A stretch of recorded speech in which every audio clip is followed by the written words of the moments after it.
And it says we're live. We're live. So, welcome to the first of hopefully what will be not just one, but many live Many to streams come. here Yep. with myself and good friend Billy Bellino here. Billy, say hello. Hello. For those of you that are watching and do not know Billy, Billy is a good friend of mine from here, right in Danville, Pennsylvania. Actually, Riverside, but it's the same thing. Oh, we're in Montour County. That's yeah. And we're here this evening to have a great time talking with all you guys. Hopefully, there will be you guys at some point. Yeah, that'd be nice. Because as of right now, there's nobody. So There's we'll nobody. we'll give it a little bit. We'll hang. We'll chat. If you're Oh yeah. watching this after the fact, you'll just have to stick with us. Maybe in the description of the video, I'll add in when we actually get to some things because I assume it's going to take a little bit. Although Yep. it does says we have 6 viewers, so Oh, well, hello. if This you're is- here and you're watching, don't be afraid to comment in the chat. Yeah. We'd Give love us to some say questions. hello and talk to you. Yeah. Yeah, if anybody's got questions, we're here to chat, talk about whatever. We're Oh yeah. riding out the storm here, Yeah. at least as I'm calling it. There's some loud thunderclaps. Yes, there are. From Yeah, that's where pretty we're at, bad. there are some. It scared me. I was on the John. I didn't know there was a storm. We were eating dinner, and all of a sudden there was some lightning and thunder Yeah. and whatnot. I'm just checking. Okay, so we are. It is showing on YouTube. We have 5 people watching. That's good. Nice. Man, the delay is a lot though. If I The delay from me. no, like the delay on YouTube. Oh. Let's see. Yeah, there it is. Welcome to the stream, folks. Okay, so we got. I'm that not on delayed at there. all, am I? Like the video, I mean, of me. No, not really. There's an occasional lag, but it's usually not too bad. So Okay. we'll see. We'll see how it goes as we. Cool.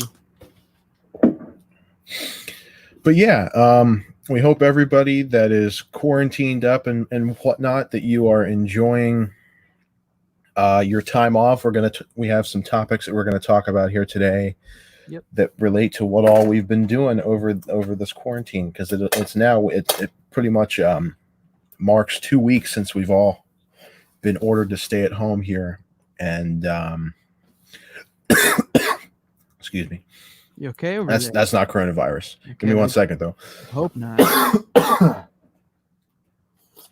a little. Water went down the wrong pipe there. No worries. Ah, okay. But anyways, yeah. So we're just checking in with everybody. We're gonna talk about some things that we've done over the quarantine and whatnot. So obviously, we've all had lots and lots of downtime. Yep. To one, as we're both musicians here, Billy and myself, and specifically drummers. There's lots of extra practice time that we have, lots of extra time to do lots and lots of things. Mm-hmm. And so I'm sure that everybody else has had lots of time to do musical things and non-musical things, lots of other hobbies and whatnot. I personally have been cataloging my record collection. I finished cataloging and alphabetizing all of my vinyl records, full albums when I was home on spring break back at the beginning of the month, and now I just finished doing all of my 45. So, Yeah, and I know Billy is starting to build a record collection. How many records do you have now? Not that many. I think I definitely have around 20. Nice. You know, and I found and how many of those have you inherited? I know you've inherited a good bit, right? Yeah, I think maybe half, almost half, 8 or 9 of them. And they're good records too. It's like Stray Cats, David Bowie. Some good stuff. Yeah. Yeah, I know a lot of what I have too has been inherited from my grandfather's old collection, and that was just what I was all the 45s that I was cataloging was from his collection, which was a hell of a lot, I will say.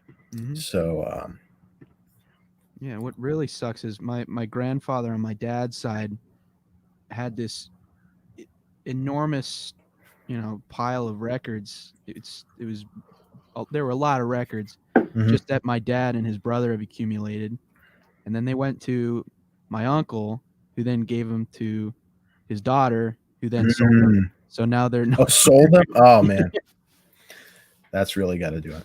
yeah, and Um, there were good records. There was all the Led Zeppelin albums. oh no shit! Wow, Yeah, those are all great. I only have that one that we found up in Bloomsburg. you oh Which one yeah, was that? The it one with was "Full in the Rain" on it. yeah. It's not In Through the Outdoor, is it? No, that's in Through the Outdoor. Sorry, I couldn't It think of isn't it there for a second. Apologies to um, the fans. the people that are offended that I didn't know that. I barely knew it too. So um, yeah, and that's just one thing that I've been doing that has not been related to, well, I guess still related to music, but not really related to drumming at all. Has been record collecting. That's something that I always have enjoyed doing, and the OCD in me yeah. has always enjoyed alphabetizing and cataloging. So, and we have a comment and question here from Kendall Palmatier. How's it going, Kendall? Great to see you. What's going on? I've got a collection of about 131. Most I've bought. Do you guys use Discogs? I use Discogs. You've been telling me I need to get it, and I still haven't got it yet. Well, I mean, when you've got only 20 records, there's not much to really catalog in Yeah. there, but at least you can kind of see, like, I like seeing what versions of the records that you've got. You know what Yeah, I and mean? then it gives you a price, right? It tells you how much It, your collection yeah, is worth. it tells you, and it's like, it'll give you a margin of prices. Like, this is the Yeah, lowest price, and this is the highest price, and this is the median price. You know what I mean? Which is really nice. And if you go in and like enter the serial number, and it'll tell you like the exact print of that record that you have or whatever. yeah. And Cade Palmatier is correct. First presses are usually the best. What's going on, Cade? How you doing, Cade? But yeah, Discogs is great, especially like I use it now. Like you can make a want list, which is really good. Yeah, So if you're ever in a record store, because sometimes I find that it can be really overwhelming when you go into a record store and there's just so much stuff. I think it's really helpful to have a want list because then you can look at it and like you can figure out where you want to go to find what you're looking for. you won't get overwhelmed. Correct. You're like if I'm looking for a specific, like if I will scroll through my want list, and as I go through, I'll just be like, okay, I'm looking for something from, I don't know, like I think I was looking, like I'm looking for something by Rush or something like that. I know I can go to the R's and I can look and see if they've got Rush or not. And then if they don't have that, I can cross that off my list. And while I'm looking through the R's, if there's anything else in the R letter that I'm looking for, Yep. depending on how they have their store alphabetized. But yes, that's always very helpful. So if you don't have Discogs, Billy, you should still get it and catalog it because you can see what kind of prints you have, which is really cool. Yep. And stuff like that. So, but that's just one thing that we were talking about that we've been doing over the quarantine is getting into records, cataloging records, listening to records. Have you been listening to any of your records, Billy? Yeah, what did I just put on? What was it? Oh no. I just recently played something. I can't remember what it was now. I think I put on Asia again. Oh, nice. Yeah. That's always a great one to listen to. And even though it's not a progressive album, as like meaning that you listen to it front to back, I still feel like that's a record that if you don't sit down and listen to it the entire way through, you don't get the full effect. Correct. Yeah. Well, okay, so but then at the same time, it's one of those where you can listen to just one song and it works really well. Yeah, and I lied. There were two. It was Asia. I did listen to Asia, but then I listened to my Iggy Pop record that I have. Oh, no. It's the one with Nightclubbin'. I can't the name. I think the album is called Nightclubbin'. It's like his earliest album, I think. Nightclub. Is that the song? However that goes. We better watch. Well, we better watch what we do. We don't want to get copyrighted here. That's true. This is a damn live stream. So. Yes, Taylor Jones, Deacon Blues. What's going on, man? I saw that you left a question about technique and stuff. We'll get to that. We're going to talk about some drum stuff here after a bit. But yeah, Deacon Blues is a great track. And I always mistaked that song. It was always mistaken in my mind that was also Wayne Shorter, who does the solo on Asia, but that's not Wayne Shorter. That's some other studio guy. I'd never heard of it when I looked it up, but it's just a fun little thing. But anyways, okay. So we're talking about stuff that we're doing over the quarantine, listening to records, listening to music. Have you been checking out any other types of music, Billy? Any other things over the quarantine at all? At least so far? A lot of Beatles, actually. Yeah, I know you were. Billy's been working on some Beatles recordings. We'll talk about that a little bit later. Yeah. But yeah, it was just something I kind of was always like, oh yeah, the Beatles. I know the Beatles. And are you like in the specific the specific era of the Beatles necessarily, or not really? It was like their later stuff, like Let It Be, kind of. Gotcha. And I never like really the second half of their career stuff. So yeah, the stuff that's more recent, if you want to say it that way. I know. Well, there's always a debate about what Beatles era is better, and I think most people are going to tend to say that the second half of their career, or what you would also say as a studio career, people tend to think that that's the better half of their career. And even though, like, there's also gray area. Like, I would consider, speaking of which, like Kendall Palmatier said about Revolver, it is a very good album. It's a good album. Not in my opinion their best, or at least not my favorite, I should say. Might be one of their best though. But like Revolver's there in the gray area, and I'd have to look at a timeline to see if that came out before or after they were done doing live performances. I want to say it came out before they were done doing live performances, but like that I would put in because of just the way that album sounds and it's crafted and all that. I would put it as second half of the career as opposed to first. You know what I mean? Yeah. But some people would say that I think because it came out before they were done performing live, that it would be first half of the career. But that's up for debate too. Not a debate we're going to get into here because it would take too long. Yep. But I agree with you that the second half of their career is more interesting to listen to. Yeah. Less poppy. Although, like I said, a lot of the stuff from the first half of the career, there's a lot that is not considered poppy. Yeah, like, what is it? The Taylor Jones just brought up about Rubber Soul.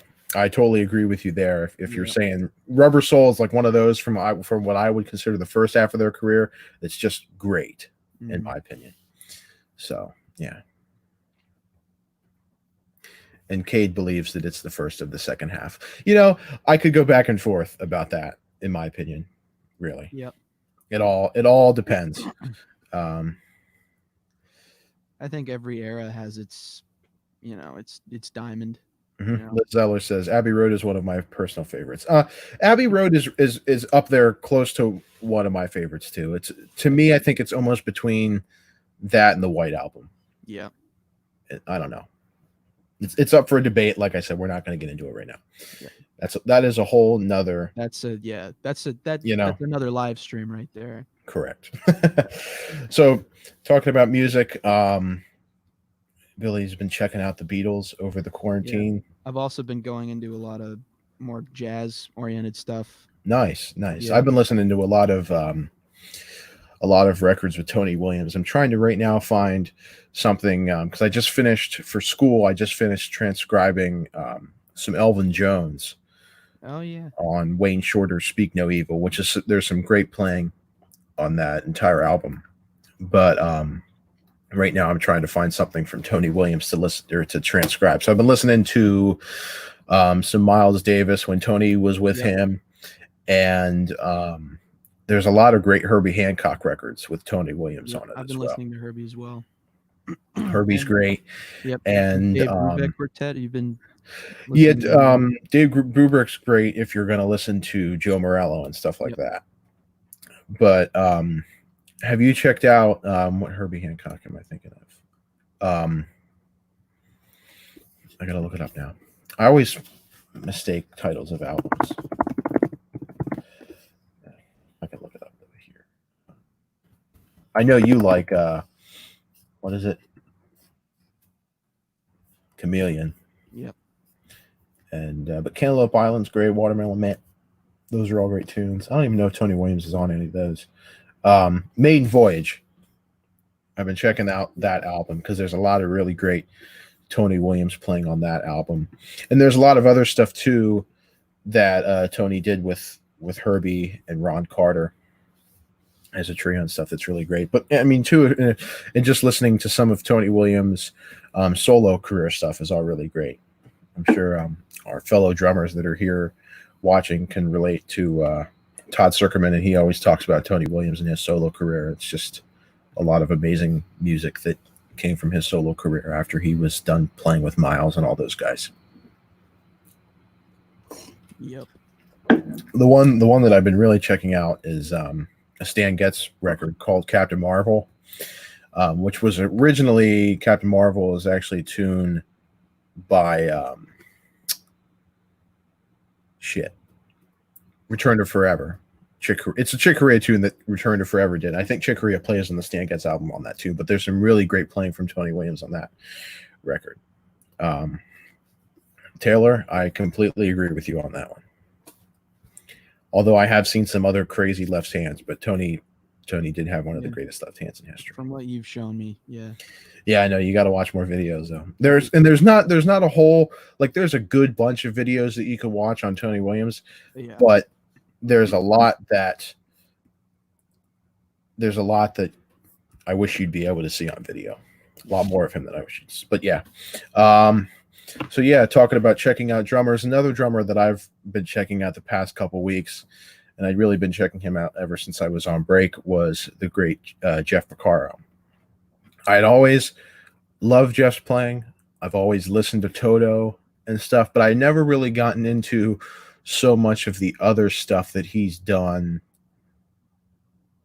outside of Toto.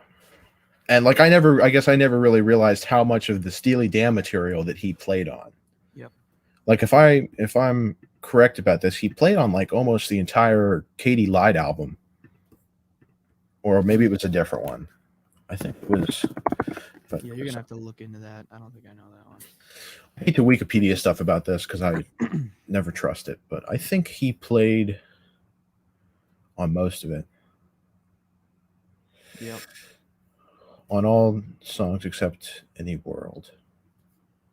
Yeah, I think that was Hal Blaine. I didn't know that either. Wow. Did you know that? I did not. I never knew that Hal Blaine recorded with Steely Dan. That's cool. Which also an interesting thing about Tony Williams, we go back to that.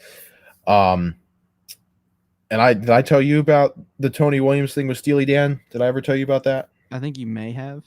About how when they were originally recording Asia, they wanted to have Tony Williams come and play that. They were trying to get Tony Williams to come play on that session when they recorded Asia. Yep. And then unfortunately they had to settle for Steve Gadd. So yep. We all know how that turned out. Yeah, you did tell me that. Yeah. And there was that movie as well that I watched where they actually, I believe they kind of talked about that a little bit, not as much as they should have, but they mentioned. Oh, that the what is that? Classic albums? Yeah. Yeah, they barely talked about it. About Gadd on that. They talked about like everything else about that record that you could possibly imagine, but they never referenced the drum solo. Yep. They should insert Rick Beato's video in the Asia section of that documentary. Yeah. You're right. Jordan Colucci, what's going on, man? Oops, sorry, wrong guy. Jordan, what's going on, man? Great to see you here. I hope you're doing well. Lowdown groove is, yeah. The groove on Lowdown is pretty killing. Yeah. We've got that in the set list for a gig that Billy and I are doing with Cade, if he's still here. That hopefully is still going to happen. It's not until June, so we might be unaffected till then. Hopefully, yeah. But yes, and listening to Lowdown got me a lot more hooked on Boss Gags and listening to a lot more of his stuff that Jeff Porcaro played on too. But another thing too, and about Jeff that hopefully is a tune that I'm going to get to cover here pretty soon. Yes, Annalito Shuffle, of course. But anyways, what was I talking about? I'm losing my train of thought here. Oh, talking about Jeff Porcaro. Jeff Porcaro. One of the other tunes that I never knew that he played on, and I know they referenced it in the Chicago documentary, but I never knew that he played on Stay the Night off of Chicago 17. I didn't think he had anything to do with Chicago. Well, they say it in the documentary. Danny Serafin says it is someone called him and said, "What's Jeff Porcaro doing on a Chicago record?" Remember that part? And then it was all about him going down to the he was going down to he was going to go down to the studio with a gun to murder what's his name, David Foster. Yeah. But I had never known that Jeff Porcaro played on that song. And then you listen to it and you can't like unhear that it's Jeff. It's like, Jeff Porcaro. Anybody that's never listened to, and it's like a poppy 80s song, but it's not a Chicago ballad off that record. I think it's the best song on that album. Although You're the Inspiration is great, and excuse me, Hard Habit to Break are great too. But Stay the Night's got a really great groove, and guess what? It's because Jeff Porcaro's on that song. No disrespect to Danny Serafin, but that song probably wouldn't sound the way it does if Jeff Porcaro hadn't played on it. Very interesting. Agreed. And I want to say that J.R. Robinson played on something of theirs too, because I know he worked a lot with David Foster. I could be wrong on that. I have to look. I wouldn't know. And there was some other dude that played. There was some other dude that played on You're the Inspiration, I think. Really? I'm pretty sure he didn't play on Stay the Night and he didn't play on You're the Inspiration. Wait. So what year did Danny Serafin, what year did they kick him out? 89? 89. I got to go to Wikipedia again. Damn you. Because I know there are videos with Peter Cetera and the guy that came right after him. Tris Stamboden. Yeah. 1990. 89, 90. Whatever that last album was, Chicago 21, I think it was. Damn. I don't know who was on that album. Chicago 21 was 1991, so that would have been Tris. I think that was his first album with them. And Chicago 19 was Danny's last album with Chicago. A question here from Taylor Jones. Do you think Danny's playing started going downhill or no? I'm not sure. I'm not really sure either. Yeah. Go ahead. Well, I mean, and I know that there was all that stuff about the band didn't like how he was mixing while he was playing, but that's kind of you got to do that sometimes. There's so many other guys that do that. Yeah, but I really, out of all the videos I've seen at around the time where they were saying he was not doing so well, I was kind of like, it doesn't seem bad. And that's what Edgar was telling me about. For those of you who don't know who we're referencing a fellow teacher that we've both had for years, Todd Egger, great guy. He was saying, I think I was talking to him about this at some point. He said that I believe it was him that said he saw them right before they kicked Danny out of the band, and he said there was nothing wrong with Danny's playing. Yeah, in my opinion, and if anybody wants to kind of develop their own better opinion about this, you should totally get Danny Serafin's book and read it, because he talks all about all of the trouble he went through to try and redevelop his playing when they were telling him that he wasn't up to par. Yeah, and he had to get lessons and stuff. He was getting lessons. He was practicing all the time. And to them, it still wasn't up to whatever their standard was. Now, in my opinion, because they had worked with other drummers on Chicago 17, they went in, and I know they used a lot of drum machine stuff on Chicago 18 and 19. I think they got used to having a less involved drummer that just kind of kept time, and that was it. And that was not what Danny was about. That's a whole nother playing field that is Chicago today versus Chicago Terry Cat, Danny Seraphine style. You know what I mean? Like, who knows what would be going on with that band if Terry Kath was still alive, you know?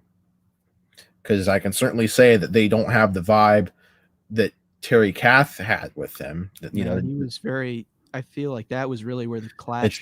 it's not jam oriented. It's not, you know what I mean? It's he brought the rock and roll to the band. That show runs like any other band today. It runs like a train. Yep. That's on a click track and all that kinds of stuff.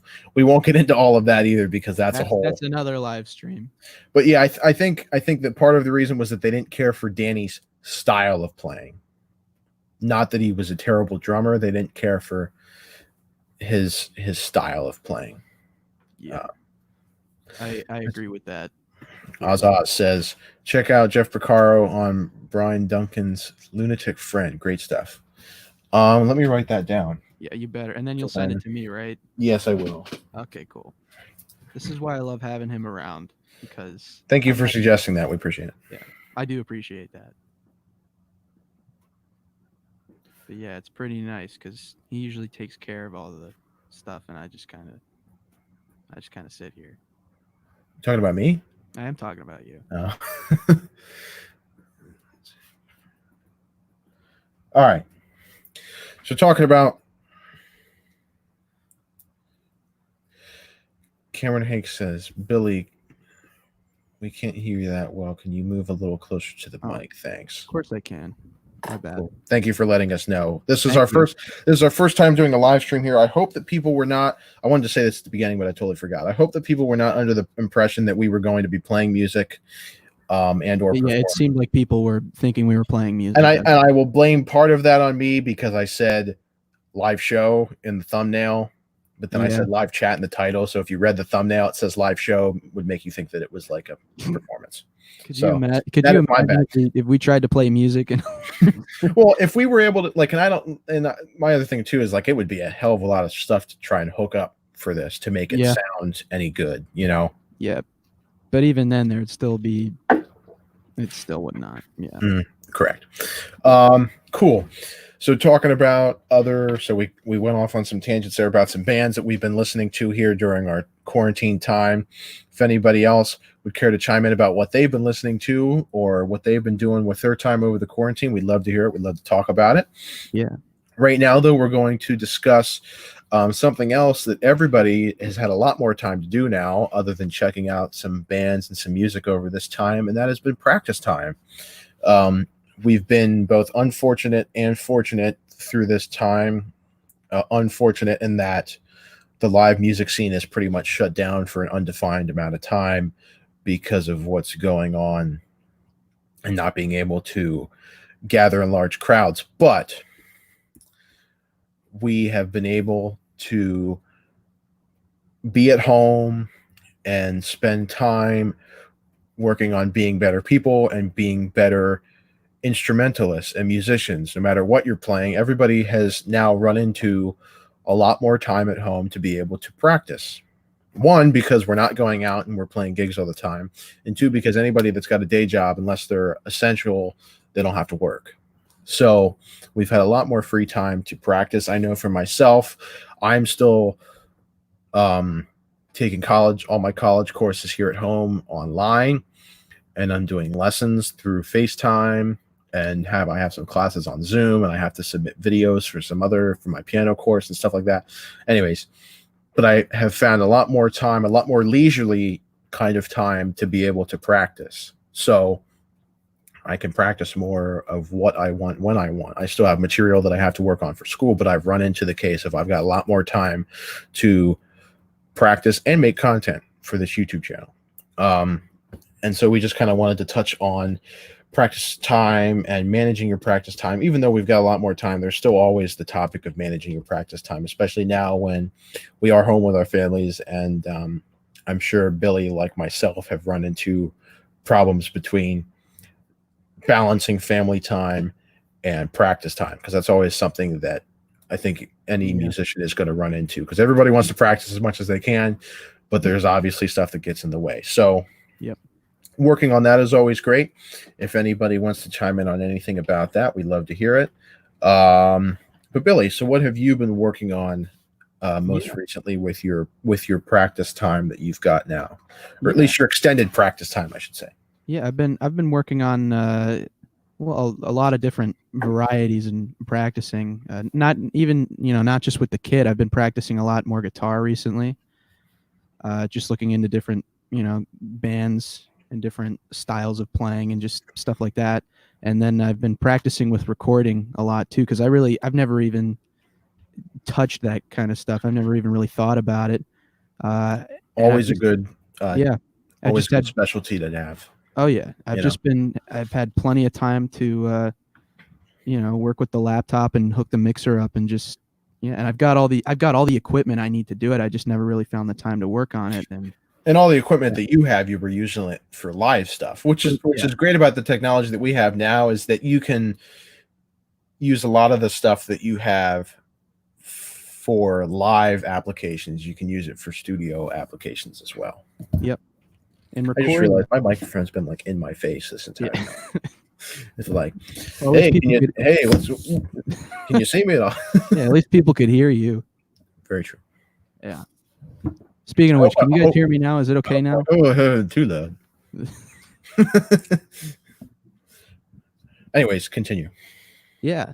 But yeah, with drumming and stuff, I've also been doing online lessons with my instructor from the collective, Bob Lydecker, who I know you have had as well, and Mm-hmm. he's a pretty doggone great guy. What are you guys doing your lessons on, by the way? Are you doing Uh, them on Skype or FaceTime or? yeah, we tried Skype the first time, and it didn't work, and we still don't really know as to why that was. So then we ended up using we used his wife's Facebook Messenger account to Oh God, do it on Messenger. So it wasn't Facebook Messenger is not the number one thing that I would use for that. I would no. try and use if you can get them to use Zoom. Zoom. It seems like that is what everybody has the ability to download and use, whether it be on your phone or on your laptop. Yeah. I know that for my lessons, like my teacher said that the audio wasn't the best, so we just did FaceTime, and that's just easy because we both have Apple devices. Yeah. If anybody else is doing online lessons, I'd be interested to hear what you guys are using. I know people say that Skype is a little weird with stuff like that, but Yeah, a little bit. I've never used it before, so I wouldn't know. Yeah, I mean, it's worked just fine with other things, but it just didn't quite work with that for some reason. But we kind of problem solved it. I think we fixed it now. But yeah, the lesson was just kind of us figuring out how to have better online lessons. Yeah. Yeah. And then he also showed me his his equipment that he's been using. It's kind of cool. Nice. He's got his really cool Yamaha, recording customs and stuff. Oh yeah, I talked to him on the phone the other day. He was saying that he's got 2 Yamaha kits set up now, which is really great. Yep. Or 2 of his Yamaha kits, but yeah. Yeah. I wish I had the space now to set up another kit, but I really don't have the space to do it now. I might have space, but I don't have another kit. Oh, you've got plenty of space. I don't know. With all the other equipment that I have, especially True. right now, it's a mess in here just from all the. Now, have you figured out, because you were doing recording stuff, have you figured out how to put that other board, the big board that you use, have you figured out how to use that for recording or no? I think it. Yeah, I could probably do it. It's just maybe I don't actually. I mean, does it have a USB out on it? No, or it does not. Oh, okay. But the thing is, I have I don't even know what this is called, but it's a translator. It translates like right left audio into I don't even know, but I think I can take the right left channels out of the big mixer and put them into this little thing here, and then that can plug into the computer as a Oh, okay. I see. Yeah. So you're basically allowing yourself more channels. Exactly. Yep. It's a clever little thing, and it's like a little box like this big. It's kind of cool, actually. Okay. I'm scared to bring it in front of the camera, though. I feel like I might unplug something. So. Oh, with your Yeah. with your board. Okay. Yeah. Yeah. I mean, I've been using my Behringer X1204 board since I got it a couple years ago, which works fine. I've been looking into, just because I was interested, I was looking at the Behringer what they call those audio interfaces, and basically the difference between using a regular analog or digital board, depending on what you get, or an interface is that an interface is recognized as by the computer as an interface, and then you can split up your channels. This Yeah. board is being recognized as one microphone that's going in, which the only difference there is that you can't mix, separate tracks. Yep. Unless you track everything separately, which you can't track everything separately with drums. So you could record your hi-hat part, and then you could record your snare drum part, and then the bass drum. Yeah, that's like what Stuart What would that did. be? I know that people talk about doing like overdubs and stuff like that with different parts of a drum kit. Yeah. I've never tried it, and I'm not interested in trying it. Neither unless someone would want to, unless it was a studio technique that someone would like me to use for recording. Yeah, I don't have an interest. I could see that for, like they obviously used that when they recorded Africa, and somebody laid down that drum track groove or whatever, and then I'm like, that's more like when you're making loops and stuff like that. Yeah. Which is always something like the way they did that with Africa. That's always something that I've wanted to experiment with. Yep. But hey, I got the time. I could experiment with stuff like that. That would be interesting. Yeah. And I think it's cool though, the evolution of how they would do that live and stuff. Yes. I think is really interesting. We were watching that Simon Phillips video. He was talking about that. We watched. For those that don't know, when they recorded Africa, Jeff Porcaro recorded a drum loop and then played over top of it in the tune. And then when they played it live, I think they were playing it. I think Simon Phillips said that they were playing it without a loop for a while. And then they created another loop. He basically played what Jeff played on the loop on the album. And then he plays over that loop live, which is pretty interesting. Mm. Well, I thought like it's in the live scenario. I'm pretty sure there's a video of him, like maybe the drum tech loops something, but he'll play the loop pattern live. And then that gets looped and he plays the groove over top of it. And it all happens live, which I think is fascinating. Yeah.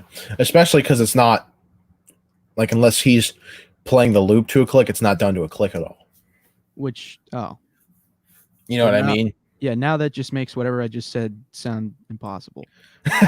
Well, I mean, if he only is looping 2 bars of, him playing that groove, it's not, it's not too hard. But if you're playing it, you've got bad time, then you're So cool. That would be something to experiment with our extra time we've got now. Plenty of time. So we've talked about music and got a comment here. Jordan Clucci, I saw Simon live 2 months ago. It was amazing. Who'd you see him live with? Do you see him live with Protocol?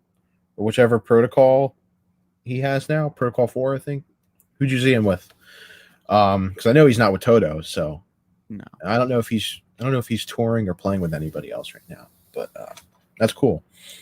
So yeah, talking about what we've been doing. Oh, Protocol. Cool. I've never really checked out his stuff with Protocol. Another thing I could do with this time. Neither. This has all been very enlightening for me. I feel, to be honest, a lot of this stuff is right over my head. Right over your head. Yeah, I'm catching up on. I'm catching some of it. Well, wonderful. I don't know why I still have this. I never really got to getting rid of that. There we go. There was no reason to have that welcome to the stream there for that long. We're getting used to this, folks. Yeah. How many people do we have now? It's not. We have 10 people here. Woo! A full 10. How about it? That's great. We're thankful that we had people tune in for this. It's been a lot of fun. And we listened to the. All right. The YouTube stream's about like 5 seconds in delay or so, I'd say. Maybe a little bit less than that, but that's just the way it sounds. Yeah. Because I have one window open with YouTube and then I have one window open with StreamYard, and I'm just trying to hear the delay. But anyways, so we're talking about music that we've been listening to over the quarantine, drum practicing stuff, and other drum things that we've been doing over this extra time that we have at home now. Lots of extra time to practice. And if nobody's taking advantage, or if somebody's not taking advantage of this extra practice time that we have, you should definitely take You advantage of it. definitely need to. And yeah, we were going to have a guest come on here. If anybody would want to guest in and join us, that would be fun to talk. And if anybody has any other questions, we'll do some question stuff here after a bit. Yeah, we still have some points, or well, give me 1 second here. Entertain the audience, Billy. oh dang, I have no idea. I don't have that gift, Tate. You're pretty good at that. Yeah. So I guess I can plug the collective right now. Is that all right with you, Tate? All right. Yeah. So yeah, the collective. Although I don't know what you're going to plug because I don't know what the hell's going on. They've got the quarantines going on. Oh, true. Okay. Yeah, just keep an eye out on the quarantines from the Uptown Music Collective. We got some good ones coming your way. Jared's been pumping them out. Well, I mean, the students have been pumping them out, and Jared's been producing them and then also pumping them out. So, yeah, just keep an eye out for those. There will be more of me, I think, in them. But, yeah, just make sure you get to see them because they're usually pretty good. And Billy and I have one that we're working on together. We're working on one that we're going to try and have released at some point. We still got some things to do for the recording process of that, but hopefully in the not too distant future. Yeah, and that'll make things easy for Jared too. It's already pre-edited and recorded, and And for those that don't know what we're talking about, because I'm sure there's some viewers here that have maybe never heard of the collective or not from our area, the Utah Music Collective is a music school that I attended in high school and the end of middle school, and that Billy is attending right now. It's a music school located in Williamsport, Pennsylvania, which is about 45 minutes from where we live. And it's a great organization that educates students about music and gives people our age the ability to perform with other very talented musicians that are our age, gives us connections in the local music scene and all that kinds of stuff. We get to perform all the time. And I just tried to get a hold of Nick and he didn't answer his phone. Why don't I say something? I think he forgot we were doing this. Oh, well, thanks, Nick. And I don't know if Cade's here anymore to join us. Maybe he is, maybe he isn't. I haven't seen him comment in a while. I don't know. If not, that's fine. If anybody still has any questions, we will answer some questions here for you. Anything at all? Yeah. Because we're running dry. Oh, there he is. Nick, text me he says, I'm here, buddy. Nick, text me your email, please. That's what you sent Nick, or it's what No, that's he just commented. Oh. Well, there you go. Yes, text me or send me on Snapchat your email. We'll get you in here and we can chat for a bit. Yeah, that'd be great.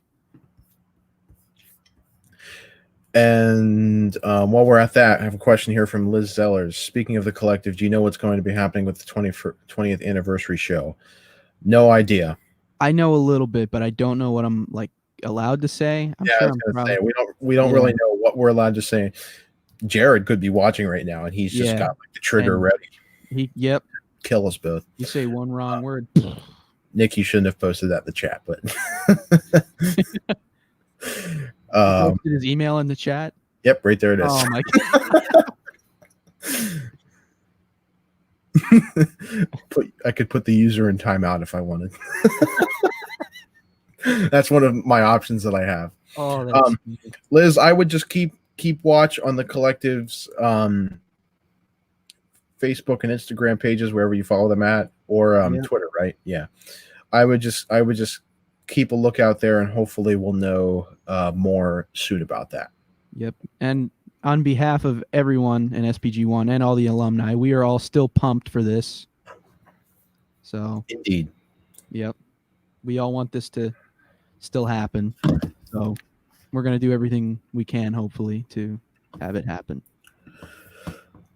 All right, we're going to try and get our friend Nick Dorkowski in here, a fellow musician and keyboardist from Lewisburg. Ellisburg. I said Lewisburg. I meant Ellisburg. From right here in Ellisburg, Pennsylvania, performing with us tonight on the Knoebels Bandstand stage. Yeah. All right. We're gonna talk about the Mahoney Bros while he's here, or We'll see if it comes up in conversation. Yeah.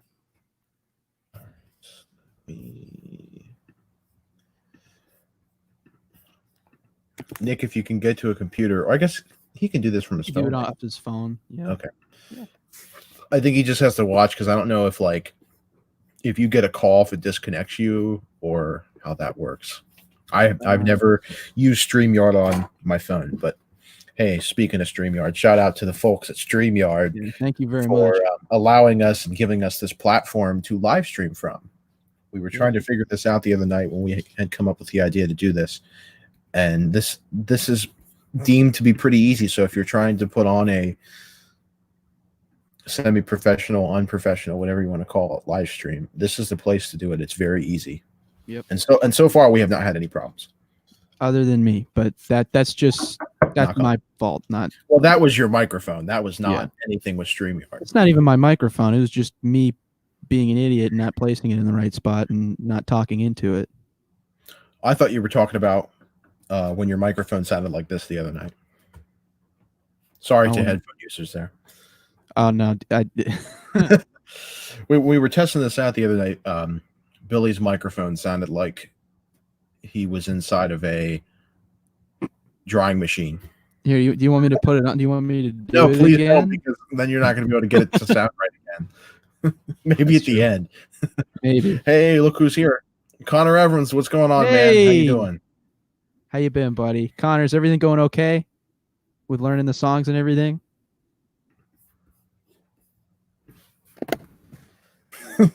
Wait and see if he comments. That's cool to see him here, though. I miss you, buddy. Great to see you, man. Hope everything's going well for you. Hope you're staying healthy and safe. Hope everybody's staying healthy and safe.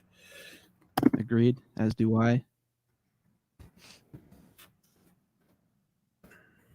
Nick's combing his hair so he looks nice before he joins in. Oh, okay.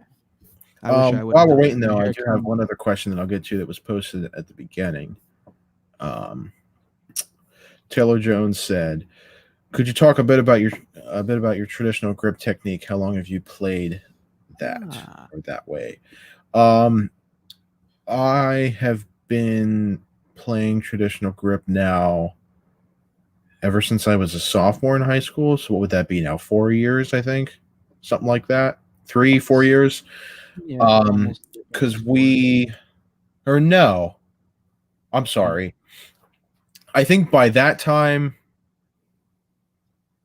I can't remember if when we were in drumline, like in high school drumline, we were using traditional grip by then or not. Yeah. Well, I know that when I got into high school, you guys were forcing that down my throat, and that's kind of where I learned to do it. Yes. Yeah. So, but that was my senior year. And I think we had already been doing it junior year at that time. So I can't remember if it was my sophomore year or my junior year that we started using traditional grip in drumline instead of match grip. I definitely know my freshman year we played match grip, but I'm not sure if we did my sophomore year. I know by my sophomore year in high school, I was experimenting with traditional grip and I was using it more. Like I was using it in jazz band and I was using it when I was practicing at home sometimes.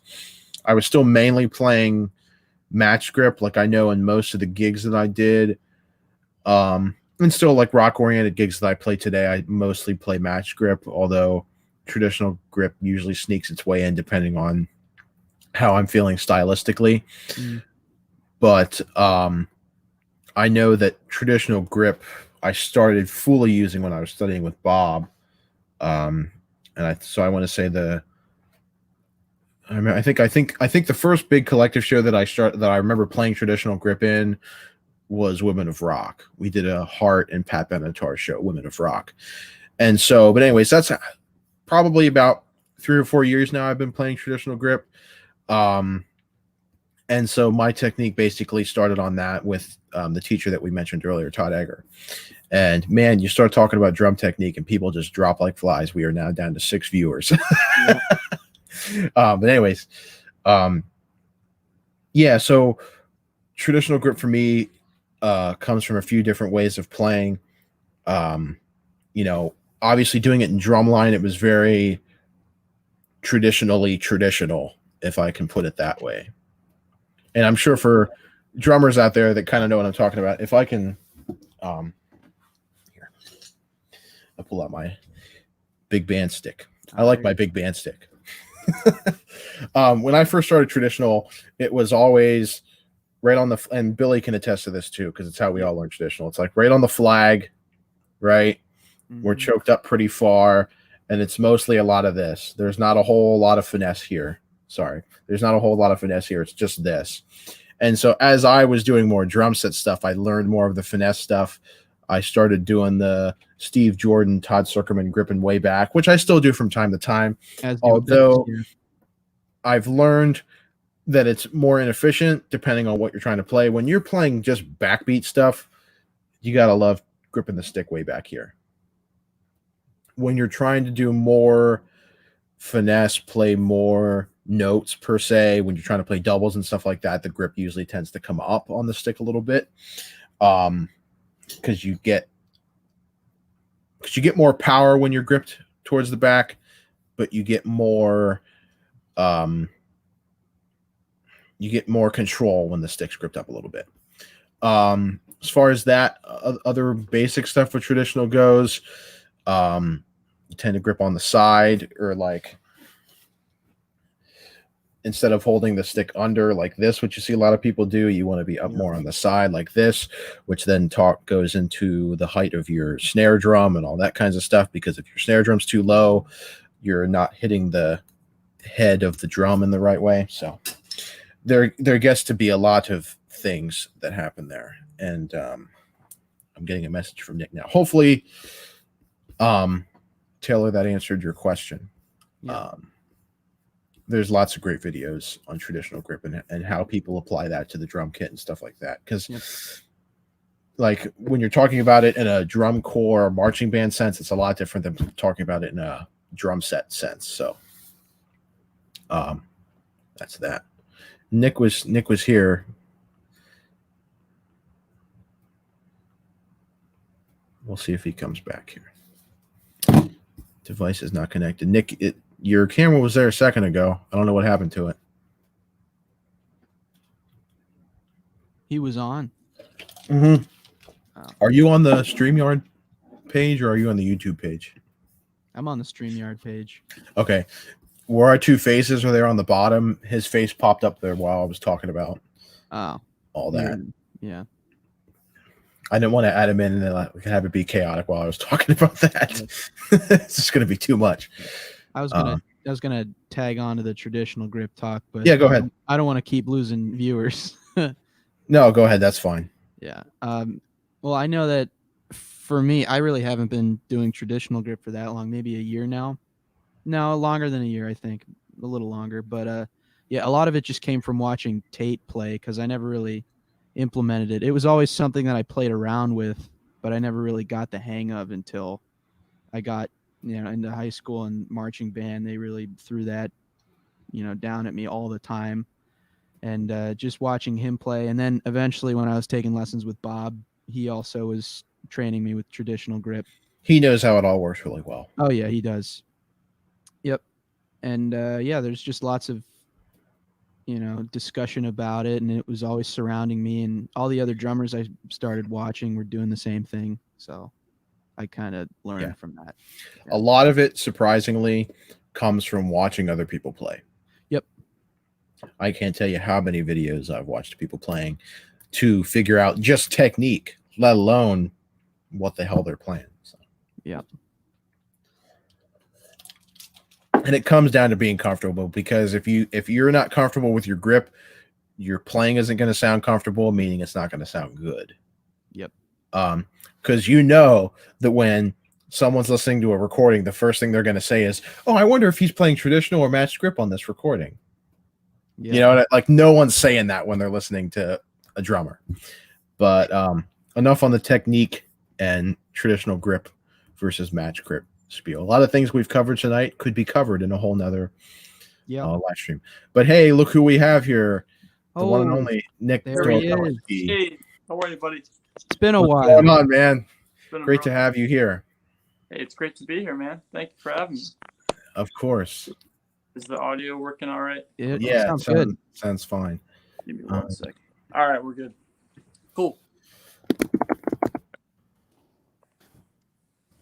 So what you guys been up to? I've been watching now a little bit. You know, we've just been chatting and whatnot, you know, talking about whatever. And yeah. Yep. But we wanted to bring you in as a guest because it was getting a little stale. Right. Yeah. We need to spice it up a bit. Spice it up. Yep. And Yeah. All right. And well, you know me, man. We gotta talk about Beatles. I mean, I play with them 100 throws. What can I say? Well, yeah, I'll let you guys talk about your little Beatles spiel that you went on over the weekend here, because it's very interesting, and I'm interested to hear more about it. Yeah, it's basically all Nick's fault, really. As I'm sure our 7 viewers are interested in hearing about too. So. Yeah, 7 whole viewers, Nick. Ooh, 7. Whole, 7. not half. It's better than 6. So go ahead. There you go. Where do we All even right. start with that? You just kind of came over, and Yeah. it all started with the Ringo kit. It did, dude. Which, by the way, if I may interrupt, I know I've been interrupting, but You're allowed to. You're the host. I'm not the host. I'm just a fellow member of this live stream. It says you're the host on my computer, so. You shouldn't have been doing that, by the way. We're supposed to stay at home. That's all I'm going to say about that. That's okay. Well, here's the thing. He goes from the innards of his house into his car straight to my house with no interaction along the way. So yeah, but who knows? We're not going to get into this. Who knows what kind? We aren't going to get it. You're right. Yeah, I'm sure. Never. I'm sure. Yeah, people are. We're going to set these now 9 people in this chat into a frenzy. You see, we started arguing there for a little bit, and then people were getting interested. Oh. Magnificent. Taylor, we're now up to 9 people. So, but the Magnificent 7, yes. Yeah, thanks for staying with us, you 7 people. You came to my house, even though that's not the right thing to do, but you did. I did. And then you looked at my drum set, and I looked at my drum set, and then you were like, "How about we set it up like Ringo Starr's kit?" Yeah, dude. It was all just so like I don't know. It was huge, right? You were making a big kit. Yep. I don't know how it came up too. It was just one we were making the monster kit. We were putting up the 4 rack toms, the 2 floor toms, double bass, or I don't know if we were doing the double bass. But and so from that you said, let's set up like Ringo. Yeah, we were like, that's so Ringo. 4 rack toms. And... Yeah, that's what he did. Well, no, we were doing that, and we were like, I don't like this. Why don't we set it up like Ringo's kit? Yeah, and that's what we did. We took away the 24-inch bass drum, got the 22-inch out, took the front head off, put a blanket in it. We put the fluffy beater on the bass drum pedal. Perfect. The sound is just crazy. I know exactly what you're doing right now.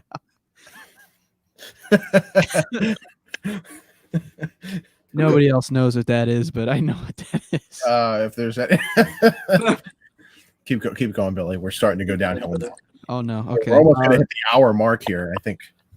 I don't know. They're getting bored with the details. So keep talking about this Beatles thing, would you?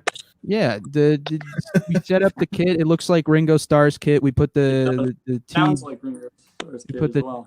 The tea towels. The tea towels over it. Yeah, tea towels. The tea towels. And then that night it was maybe 1 or 2 in the morning, and we wanted to play it, so we started playing it. And then my dad told us to shut up. We get a text from his dad. What the F are you doing? It's 1:00. If my dad is watching this currently, I do apologize. But it was very funny. It was really funny. And then I your mom promise I comes won't down do that anymore. But yeah. Anyway, yeah. Yeah, then you came over Next morning was yeah, it? it was the next morning. And we mic'd the kid up and you played Don't Let Me Down, and we listened back on it, and it was spot on. Yeah. It sounded exactly like the kid did in the When recording. you did this, did you? Oh, you played the drums. Okay. Yeah, right. Yeah, Nick I did did drums. correct. Oh no shit. Okay. Yeah. Did you play along to the recording when you did it? Yeah, we actually re-recorded. We just recorded the recording itself off of his phone Yeah. into a mic. And then we put that through some headphones. Yep. You couldn't just download the song and put it in. We could have, but Yeah, we figured it was we did the easier. It was hard already way. set It up. was easier. You know what would have been easier is if you downloaded the tune off of YouTube or wherever as an MP3, and then you could have just imported that into Audacity, right? That's Yeah. what We didn't yeah. have your brains, Tate. We're sorry. Yeah. That's just The whole time, Tate. The whole time we were saying, what would Tate do? The whole time. Yeah. I would download the tune from YouTube and then I would import it as an audio You're track. not gonna let that go. Okay. Anyway, I just can't believe that you stood for however many minutes and recorded it into a 3 microphone. minutes and Some odd seconds. yeah.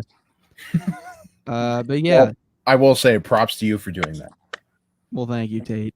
But in future reference to make your Just download recording it. lives easier. Appreciate it. Just Thanks, saying. man. we started recording. Well, we started recording. We did drums, right? And then we wanted to move on bass, right? And we let Matthew Yep. do the bass. So, Matty B wasn't ready yet. Matthew is Billy's little brother. yeah. And he was figuring out all the bass parts, which, it was cool that he was, interested in, helping out with us, which I was glad, he was able to jump in with us. Because we could have easily recorded the bass, but it's just a nice touch that he was able to. He did it. So what? Then I did keys. I set up my Yeah, he brought his crazy Roland. cool. Yeah. my 88 key Roland. I set that up. We put an electric piano, kind of like a Fender Rhodes kind of. Mm-hmm. And got the Billy Preston parts done. And then you recorded your parts, Bill. Yeah, I did the John Lennon guitar. I did because I don't have a casino, so I used the Blue Gretsch hollow body that I I was have. going to ask what guitar you used. Okay. Yeah, that's the closest thing I have. It's a hollow body, and it worked pretty well. Yeah, really well. And then for George, we used my Telly. Yeah, And I'm surprised the tone actually came out perfect on that. that was great. Yeah, and I just have a crappy. I mean, it's a good amp. It's an Ibanez something, 32 watt, I think. And then I have a Boss pedal. It's got 100 different effects on it, and we kind of messed around with it a bit, and we got some good tones out of it. Yeah, Nice. that was great. Yeah, and then I mic'd it with a Shure something. I don't know what it is. 57? I think so. Yeah, I think you have the same mic. No, I do not. Oh, okay. I have the knockoffs. Ah, okay. Remember? I do remember. I've had a couple people ask about my recording setup, and it's almost embarrassing to say, "Oh, those are 57s you're using." No, they're $12 knockoffs. Still got that blood Hey, man, stain. you're a working musician, man. Well, My dad bought me that. there's still a little bit of blood on my floor. Blood, that's good. Oh yeah, I marked your basement, so Yeah. that's good. Nick was there. Last time I was at Tate's, I kind of we're Got a bloody nose. casually recording some vocals, and I bled everywhere. Yeah, he was singing too hard. Yeah. Oh, trust me, we were singing too hard yesterday, Bill. Yes, we were, and we didn't even save the vocal tracks. Yeah. I was gonna say, I don't know why you didn't. It's like you made a karaoke track. Yeah, it does kind of sound that way. It just sounds like somebody took the song and then took the vocal tracks Yeah. away. I credit to you guys for making it sound that authentic. Well, thank you. If David Montes were here, he would go on a spiel about the tea towels. Yeah, But yeah, we don't have any tea towels. Yeah, what, you just use we sweat made towels. do with the bags. yeah. It worked. We have I tore up an old shirt and put it on my floor tom. Okay. Yep. Oh, okay. Yeah. I got you. Cool. What Well, else that's did we great, do? guys. Everybody's finding ways to handle their time. There he is. Look at that. Right on cue. What Oh, what? Montes, we're talking about Ringo using the tea towels. Oh my god. I should have known he was here. Damn him. Montes, when we do another one of these, you'll be our guest. You can join with us. That'll be He great. should be the host next time. How to keep things interesting. Nick doesn't know David, or does Nick know David Montes? No, Nick was there when we had that jam. Oh, Was that's it? right. That's right. Oh, that's right. I do know Dave. Yeah. Everybody's doing well, Montes. How about How are you doing, David Montes? I hope you're doing well now that I you're miss you, buddy. home, I'm assuming, and at home with Mr. Montes and Candy and all those folks. So yeah. Well, if anybody doesn't have any more questions in the chat, or if you guys don't have anything else that we'd like to talk about here, as Montes says he's home. Good. You're safe and home. Glad to hear. But yeah, I mean, we've been at this now for an hour and 6 minutes or so. So Yep. I think if we go any longer, you know what'll happen. So You don't actually. I don't either. I just What would happen? I don't know. I just said that. But you know what would happen. Yeah. So I think we're going to get ready and sign off here. We thank everybody for joining us. We hope people enjoyed it. We hope everybody. I enjoyed it. Thank you. I'm not going to put that up, Montes. Oh, you're going to send me into a laughing fit before we're done. But yeah, thank you, Taylor. Appreciate it. Mason, what's going on, man? Thank you for joining us here. Thank you, everybody, for joining in the chat, and everybody that just watched. We hope this live stream was enjoyable enough. Hopefully, I will make a promise, as long as Billy's okay with me making this promise, and since Nick here, we'll include him in this promise, which we were probably going to include him anyways. But if we do get the ability and we continue to do these live streams, we will do one at some point that does feature us playing music instead of just sitting here and talking. Yeah. But I think it was fun to just do a chat talking about things that we're doing here at home during the virus outbreak, during the quarantine. As I said at the beginning and throughout, I hope everybody is doing well and safe. And if you're watching this after the fact, we hope you enjoyed it then too.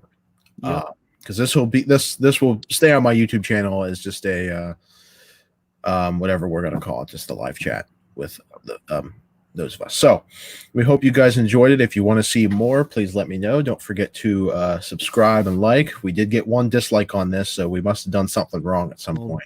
Darn it. That was probably my fault. It was the tea towels. I hope it wasn't Ringo's tea towels. That would be one thing I wouldn't want to get a dislike for. But anyways, thanks again, guys, for watching. We hope you enjoyed this live stream here. Stay tuned for more content from these two gentlemen doing their Beatles thing. I'm going to have more covers coming up very soon for you folks watching the YouTube channel. Keep an eye out for those. I know I will. Yes. Yeah, coming up, if I may add, Bill, I think we might be doing I Want You, She's So Heavy coming up. Ooh, next. that's a great one.